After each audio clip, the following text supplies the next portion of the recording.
ساری مکتایا ہوا گاڑی چلانے میں مصروف تھا کہ اچانک کسی کے سامنے آ جانے پہ تیزی سے ہینڈ بریک کھینچ دی، مگر گاڑی سے وہ شخص ٹکرا کر گر گیا تھا۔ کیا مصیبت ہے! کون بدتمیز ہے یہ! ساری غصے سے کھولتا باہر نکلا، اس شخص کے سر پہ پہنچ گیا۔ اوئے، کوئی تمیز نہیں ہے تمہارے میں؟ سڑک پہ چلنا تو نہیں آتا تو کیوں منہ اٹھا کر آ جاتے ہو؟ دوسرے کے لیے عذاب بن جاتے ہو، گھٹیا نیچ لوگ۔ سارم نے اسے گریبان سے پکڑ کر کھڑا کیا۔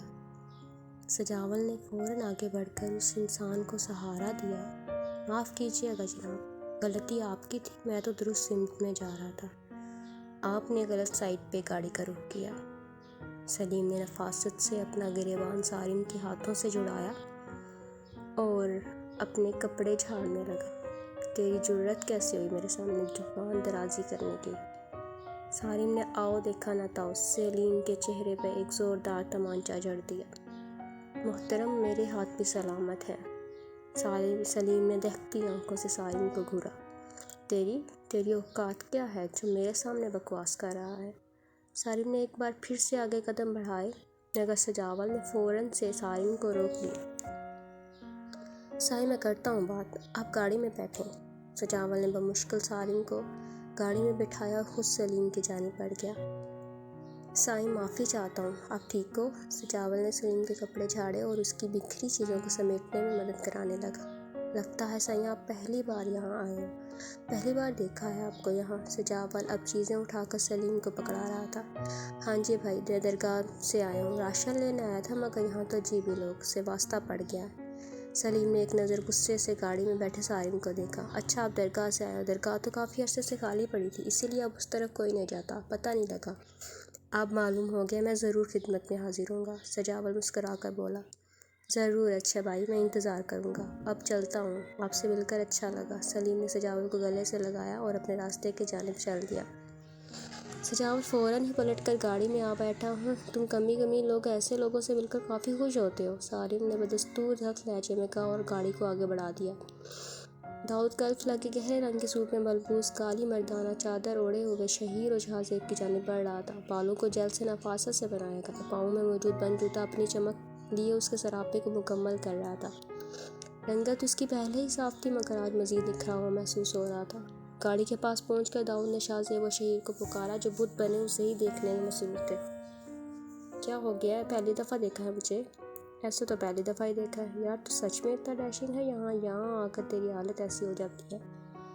شہیر نے داد بھری نظروں سے داؤد کی جانب دیکھا۔ ہاں، مسکا نہ لگا، اب چلیں۔ داؤد نے مسکرا کر شہیر کو جواب دیا اور خود ڈرائیونگ سیٹ سنبھال لی۔ گاڑی اونچے نیچے ٹیلوں سے ہوتی ہوئی اپنی منزل کی جانب رواں تھی۔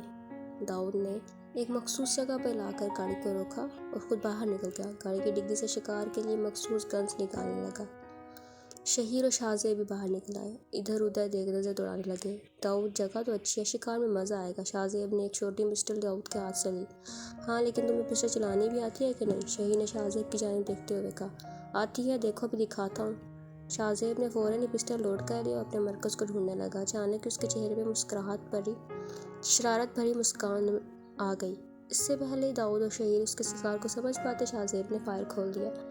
ماہی، جو کہ اپنے سر پہ 2 مٹکے رکھتے ہنستی ہوئی سہیلیوں کی جانب گامزن تھی، اچانک ہی اسے محسوس ہوا مٹکوں کا سارا پانی اس کے اوپر گر رہا ہے۔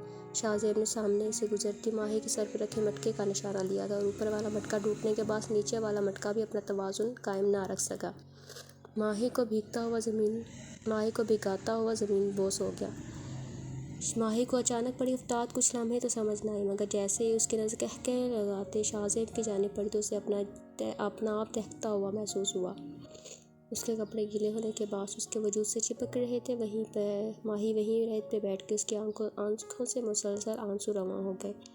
ماہی اپنا سر گھٹنوں میں دیے اب سسک رہی تھی۔ داؤد پریشانی کے عالم میں بھاگتا ہوا اس کی جانب آیا۔ کی کر دیتا ہے منڈیا، یہ کیا کر دیا ہے لڑکے؟ داؤد کو دیکھتے ہی اما راستہ کے منہ سے بے اختیار نکلا۔ میں معافی چاہتا ہوں اما، دراصل میرے دوست کو معلوم نہیں تھا، غلطی سے ہو گیا سب کچھ، دل سے معذرت خواہ ہوں۔ داؤد پشیمانی سے میں گر گیا۔ منڈیا، تو داؤد ہے نا؟ بڑے سائیں تانک کا منڈا، لڑکے تم داؤد ہو نا، بڑے سائیں کے چھوٹے بیٹے؟ ماں نے غور سے دیکھا۔ جی، داؤد نے شرمندگی سے سر جھکا لیا۔ اس کی نظر ماہی کے سکتے وجود پہ پڑی تو اسے خود بخود اپنی چادر کی جانب اٹھے۔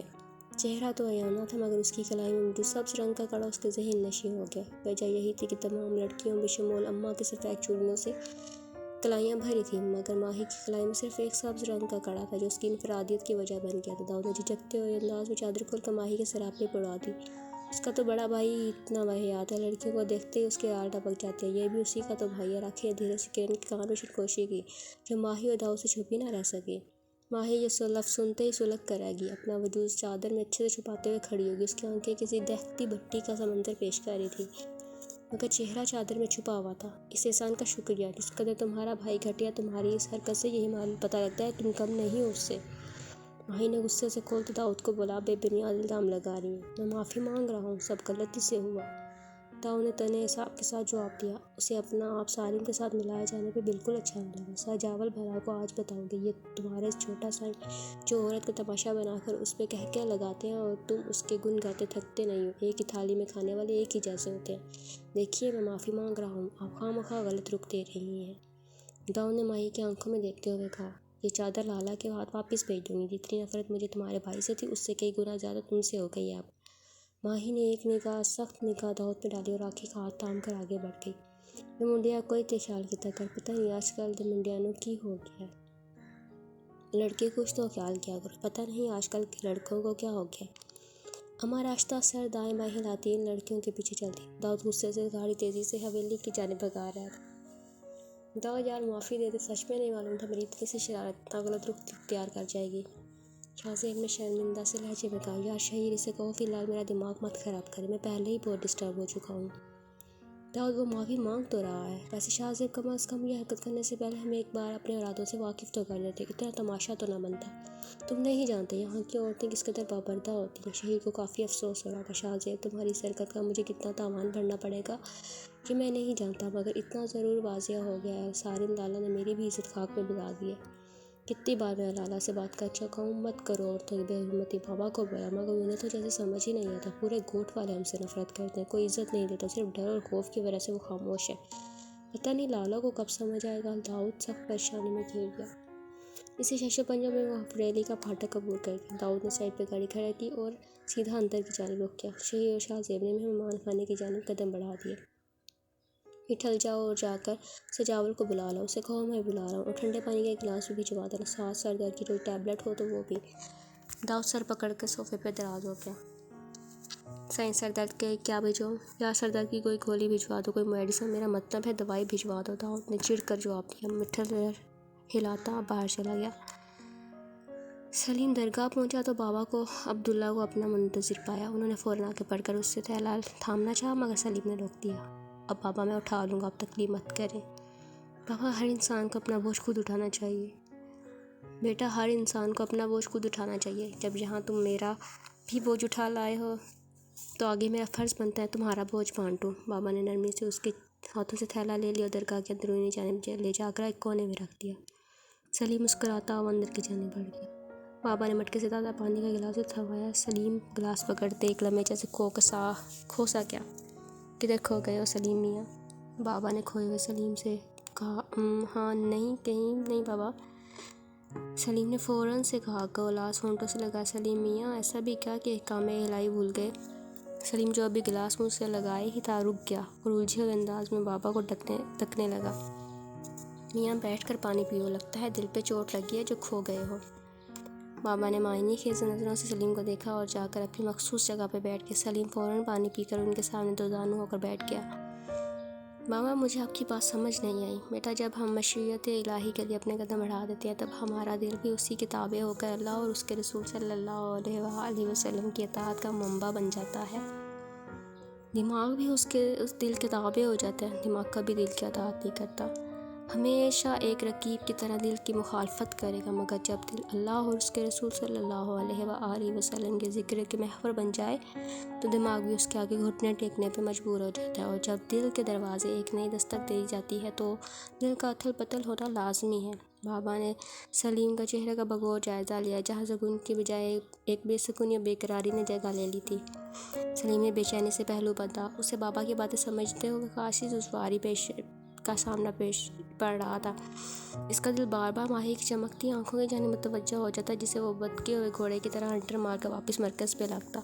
دماغ بار بار اس کی خوبصورت آواز کو سننے کی کوشش کر رہا تھا، جو ماہی کی چادر میں چھپے ہوئے چہرے سے جڑی تھی۔ وہ صرف ایک ہی نظر اس کو دیکھ پایا تھا، آنکھیں خود بخود عقیدت سے جھک گئی تھی، دوبارہ چاہ کر بھی وہ نظر نہ اٹھا سکا۔ سلیم میاں، کیوں لڑ رہے ہو خود سے؟ نفس کا کتا بے قابو ہو جائے تو اسے صرف اللہ کی ذات و کلام پاک ہی واپس گھونٹی سے باندھ سکتا ہے۔ بابا نے ایک اور چوٹ کرائی۔ بابا، میں پتہ نہیں کیوں خود کو بے بس محسوس کر رہا ہوں۔ بابا، مجھے اپنے مرکز سے نہیں ہٹنا، مجھے شیطان کے جال میں نہیں پھنسنا۔ بابا، خدا را میری مدد کیجیے، مجھے معلوم ہو کہ آپ میرے دل میں جھانک سکتے ہیں۔ بابا، میرا دل صرف اللہ کا تابع رہنا چاہتا ہے۔ سلیم یہ کہتے رو دیا۔ اللہ کا حکم تو دیا گیا تھا تمہیں، بتایا گیا تھا تمہیں، واپس پلٹ جاؤ۔ تم نے اسے اہمیت نہیں دی تو بابا نے بات ادھوری چھوڑ دی۔ بابا، اللہ کا حکم ہے سمجھا نہیں بیٹا، یہ جو اللہ کے قریب ہوتے ہیں نا، انہیں دنیا داری کی فکر نہیں ہوتی، یہ ایسے ہی ملگچے اور بے ترتیب سے حلیے میں ملتے ہیں۔ خیر، اپنے وجود کو اللہ کے ذکر سے تر کر دو، اسے اپنی پہلی آزمائش جانو اور لڑ جاؤ ہر اس خیال، اس وسوسے سے جو تمہیں اللہ کی ذات سے دور کرنا چاہتا ہے۔ اللہ تمہارا حامی ہو۔ بابا یہ کہتے ہوئے سلیم کے سر پہ ہاتھ رکھ کے کچھ پڑھنے لگے۔ سلیم کو ایسا محسوس ہوا جیسے اس کے جلتے بدن پر کسی نے ٹھنڈے پانی کا فوار ڈال دیا ہو۔ وہ بابا کے ہاتھ پہ بوسہ لیتے ہوئے اٹھ کھڑا ہوا اور جا کر وضو کرنے لگا۔ السلام علیکم سائیں۔ سجاول اندر داخل ہوتے اس کے ہاتھوں میں پانی کا گلاس اور میڈیسن بھی تھی۔ وعلیکم السلام، سجاول آؤ۔ داؤد نے اس کے ہاتھ سے پانی اور میڈیسن لے لی، ساتھ ہی اسے پانی کے ساتھ نکل لی۔ سائیں کیا ہوا ہے، خیریت تو ہے نا جی؟ سجاول کے لہجے میں تشویش تھی۔ یار دراصل بات کچھ یوں ہے، داؤد بری طرح سے گھبرا رہا تھا۔ سائیں کوئی مشکل بات ہے؟ وہ ہم لوگ شکار پر گئے تھے تو سجاول تمہاری سسٹر ہے نا؟ داؤد نے ایک دم سے سوال کیا۔ جی جی، کیا ہوا سائیں؟ سجاول نے پریشان ہو کر داؤد کی جانب دیکھا۔ یار وہ شاید اپنے دوستوں کے ساتھ تھی، پانی لے کر جا رہی تھی۔ شاہ زیب نے غلطی سے ان کے مٹکے کا نشانہ لے لیا، سب اتنا آنن پانن ہوا سمجھ ہی نہیں آیا۔ میں کافی معافی مانگی مگر وہ غصے میں آ گئی۔ داؤد نے سجاول کے دھواں ہوتے چہرے کی جانب دیکھا تو اس کی حالت مزید گہرا ہو گئی۔ سجاول یار پلیز، میں خود معافی مانگوں گا ان سے، شاہ زیب بھی شرمندہ ہے۔ سائیں میں سمجھا لوں گا ماہی کو، آپ کی مہربانی، آپ نے معذرت کی، ہمارے لیے یہی کافی ہے۔ سجاول اٹھ کر جانے لگا۔ سجاول رکو، میں چلتا ہوں تمہارے ساتھ۔ داؤد بھی کھڑا ہو گیا۔ نہیں سائیں، چلتا ہوں۔ سجاول کے انکار کے باوجود داؤد اسے اپنے ساتھ گاڑی میں بٹھا کر اس کے گھر کا رخ کر لیا۔ ماہی پریشانی کے عالم میں گھر کے دروازے پہ پہنچی تو اسے دروازے کے ایک طرف وہی الجھے حلیے میں مجذوب کھڑا دکھائی دیا۔ آ گئی ہے تو؟ دھتکار آئی اسے، پڑ گئی ٹھن۔ بابا کی وہی سرخ آنکھیں، وہی سرد لہجہ۔ ماہی کو جھرجھری سی محسوس ہوئی۔ تیرا دھتکارا وہ سنبھالے گا، تیرا غرور وہ خاک میں ملائے گا۔ پتہ نہیں کس سکڑ میں ہے، یہ نہیں جانتی تکبر بس اسی کی ذات کو زیب دیتا ہے، کملی کڑی۔ بابا اسے شش و پنج میں چھوڑ کر گلیوں میں گم ہو گئے۔ ماہی سر جھٹک کر اندر داخل ہوئی تو سامنے ہی کرم دن چارپائی پہ بیٹھے نظر آیا۔ ماہی تو پانی لینے گئی تھی، یہ اس طرح یہ کیا حالت بنائی ہوئی ہے؟ کرم دن نے ماہی کو چادر میں لپٹے ہوئے دیکھا تو پوچھا۔ ماہی کچھ کہے بھی نہ ہی اندر کی جانب بڑھ گئی اور جا کر اپنے کمرے کے دروازے کی کنڈی چڑھا لی۔ کرم دن اسے آوازیں دیتے رہ گئے، سوائے اس کی سسکیوں کے کوئی جواب نہ ملا۔ یا اللہ، معلوم نہیں کیا ماجرا ہے، کرم دن نے خود سے ہی مخاطب ہوئے۔ ایسے میں گاڑی کے رکنے کی آواز آئی۔ دروازے سے سجاول اور داؤد دونوں ایک ساتھ اندر داخل ہوئے۔ چھوٹے سائیں، آپ خیریت ہے جی؟ کرم دن جو پہلے ہی ماہی کی وجہ سے پریشان تھا، داؤد کو اس طرح دیکھ کر مزید بوکھلا گیا۔ بابا ماہی کدھر ہے؟ سجاول نے متلاشی نظروں سے ادھر ادھر دیکھا۔ پتر وہ تو ابھی آئی تھی اور سیدھا اپنے کمرے میں چلی گئی اور دروازہ بھی نہیں کھول رہی۔ ماہی دروازہ کھول۔ سجاول اندر کی جانب بڑھ کر اس کے دروازے پر دستک دی۔ ماہی جو مسلسل اسی سوچ میں گم تھی، ایک وہ مرد تھا جس نے اس کا صبح سامنا ہوا تھا، اس کی آنکھیں عزت احترام کے باعث اٹھی نہ تھیں، اور ایک یہ مرد ہے جو سارے یہاں بے عزت کر کے کہہ لگاتا ہے۔ ماہی خود ہی اپنی عدالت میں ملزم بن دی، خود ہی وکیل، خود ہی جج بن کر فیصلہ سنا دیا۔ دروازے پہ دستک جب زور پکڑی تو ماہی نے اٹھ کر دروازے کے دونوں بٹوا کر دیے۔ ماہی روتی سجاول کے گلے لگ گئی۔ چپ کرو، اتنا کیوں واویلا کر رہی ہو؟ لالا، آپ کیا معلوم کیا آج کیا ہوا ہے؟ آپ کا جو چھوٹا سائیں ہے نا، وہ اپنے بھائی جیسا گھٹیا ہے۔ سارے مردوں کے سامنے اس نے میرے پٹکے توڑوائے، میں بھیگ گئے، میرے کپڑے میرے بدن سے لگے تو یہ ہوس کے پجاری اپنی آنکھوں کو تسکین دے رہے تھے۔ یہ غلط ہے۔ داؤد جو سامنے برآمدے میں کھڑا تھا اپنے پہ لگ رہے اس قسم کے الزام سے خاموش نہ رہ سکا۔ سجاول اگر ایسا ہوتا تو ان کے پردے کا خیال نہ کرتا، اپنی چادر سے ان کو فوراً ڈھانپا اور معافی مانگی۔ سجاول ماہی کے اس قسم کے جملے سن کے مزید اذیت سے دوچار ہو گیا۔ تم ماہی جو داؤد کی موجودگی سے بے خبر تھی، داؤد کے دیکھ کے مزید تحقیق، یہ اس چادر کا الزام ہے نا تجھے، لیے پکڑ۔ ماہی نے جھٹ سے چادر اتار کر داؤد کی جانب پھینک دی۔ ماہی، سجاول نے غصے سے بولا۔ ماہی کو اندر دھکا دیا، دروازہ بند کر دیا۔ سجاول ماہی کی اس حرکت سے نہ صرف پریشان ہوا بلکہ اسے ماہی پہ غصہ آیا۔ پتہ نہیں اس کو ہو کیا گیا، اتنی بدتمیزی کیوں کر رہی ہے۔ سائیں اب یہاں بیٹھ جائیں، کوئی پانی لاؤں آپ کے لیے؟ سجاول نے داؤد کو بازو سے تھام کر باہر لا کر چارپائی پہ بٹھایا۔ نہیں، میں چلوں گا، مجھے نہیں معلوم تھا کہ معاملہ انہوں نے اتنا خراب کر لیا ہے۔ داؤد کھڑا ہو گیا، سجاول کو خدا حافظ کہتا ہوا باہر نکل گیا۔ بابا یہ سب دیکھ رہے ہیں اسے، سائیں نے مجھے ساری بات بتا دی، پر ماہی تو پتہ نہیں کیوں اتنا مسئلہ کھڑا کر رہی ہے۔ سجاول سر پکڑے چارپائی پہ بیٹھ گیا۔ پتہ نہیں پتہ یہ کیوں اتنا کر رہی ہے، ایسا کبھی نہیں کیا۔ تیرا معاملہ ٹھنڈا ہوتا ہے تو بات کرتا ہوں اس سے۔ گرم دل نے سجاول کے کندھے پہ ہاتھ رکھا اور اسی ساتھ خاموشی سے بیٹھ گئے۔